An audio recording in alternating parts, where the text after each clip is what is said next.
ব্যক্তি নবী সাল্লাল্লাহু আলাইহি ওয়াসাল্লামের কাছে এসে বলল, ইয়া রাসূলুল্লাহ, মা লাকিতু মিন আকরাবিন লাদাগাতনি আল বারিহা।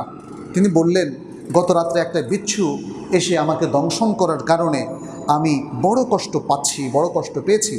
তিনি বললেন, ক্বালা আমা লাউ কুলতা হিনা আমসাইতা, যদি সন্ধ্যা হলে তুমি যদি একটা দোয়া পড়তা, সেটা কি? আউযু বিকালিমাতিল্লাহি তাম্মাতি মিন শাররি মা খালাক, আউযু বিকালিমাতিল্লাহি তাম্মাতি মিন শাররি মা খালাক।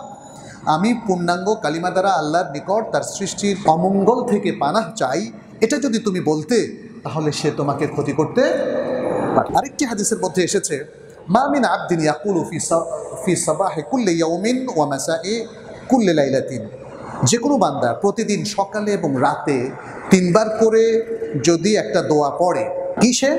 বিসমিল্লাহিল্লাযী লা ইয়াদুররু মা ইসমিহি শাইউন ফিল আরদি ওয়ালা ফিস সামা ওয়া হুয়াস সামিউল আলিম 3 মাররাত, 3 বার করে যদি সে দোয়াটা পড়ে, ফায়াদুররুহু শাই, তাহলে তাকে কোনো জিনিস ক্ষতি করতে পারবে না। এই দোয়াটার অর্থ হচ্ছে আল্লাহর নামে, যার নামের বরকতে আসমান এবং জমিনের কোনো কিছুই ক্ষতি করতে পারে না। এরপরে আরো সুন্দর সুন্দর দোয়া আছে, আল্লাহুম্মা ইন্নী আউযু বিকা মিনাল বারাসি ওয়াল জুনুনি ওয়াল জুদামি ওয়া মিন সাইয়্যিল আসকাম।